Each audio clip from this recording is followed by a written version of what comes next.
I spent an entire year studying for the LSAT, and at least half of it was a complete waste of time.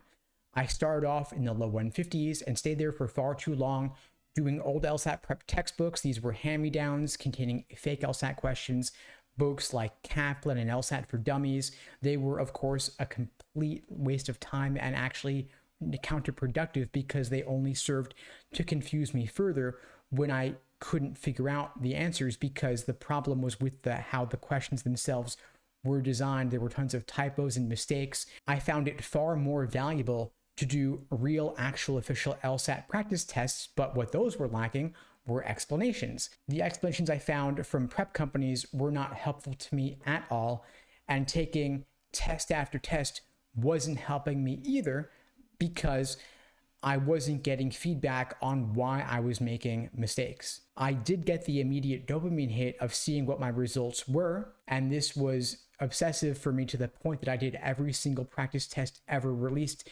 There were 40 something of them at the time, and over the course of what ended up being that entire year, I did bring my score from the low 150s to practice test scores in the mid to high 170s, and I ultimately scored a 175 on test day itself. But taking test after test was not the key to my success.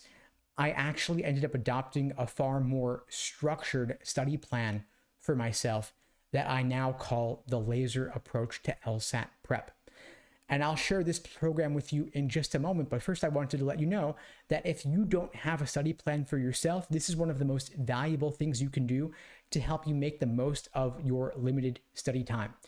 And for this reason, at LSAT Unplugged, we create personalized day-by-day study plans for all of our students to make sure that you're staying on track.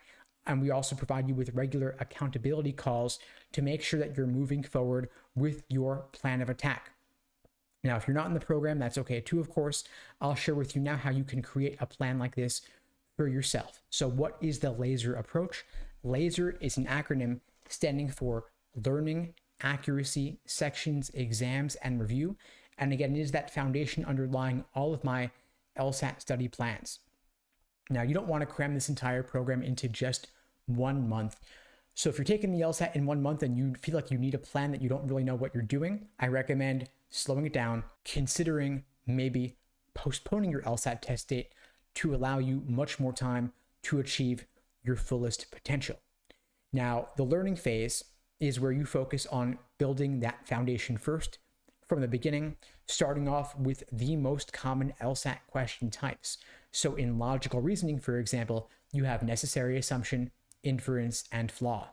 You don't want to focus on the rare question types that hardly ever come up, since every question is worth the same. In reading comprehension, when you read the passage, you want to focus on, first and foremost, getting down what is the main idea, what is the author's opinion, the details, the supporting examples. You can always go back to the passage later to help you hunt for that specific information and find it when you need to. Now, the accuracy phase of the study plan is where you drill questions by type to make sure that you are crystal clear on the proper perspective from which to view each question type. Then phase 3, we move on to S for sections. This is where you work on your pacing, doing timed 35-minute sections with standard timing, maybe a little bit more. If you have accommodations with time and a half, you get 53 minutes per section, and with double time, you get 70 minutes per section. And this is the phase where you figure out how to allocate your time over the course of the section so that you're not running out of time and not getting to all the questions, and that you're also not finishing the section too early, because if you have too much time to spare, that means maybe you were going too fast in areas where you would have benefited from slowing down a little bit. Phase 4 is where you do E for endurance and exams. This is where you are doing full-length timed practice tests, 2 sections back-to-back, a 10-minute break, then 2 more sections back-to-back, and you're done. You want to do at least 10 full-length timed practice tests before the big day itself, so that the test day itself feels like just another run-through. Now, the R in the LASER approach is for review, where you analyze and review each LSAT practice test that you take to figure out which tricks and traps you are personally uniquely prone to falling for, so that you can avoid making the same mistake again.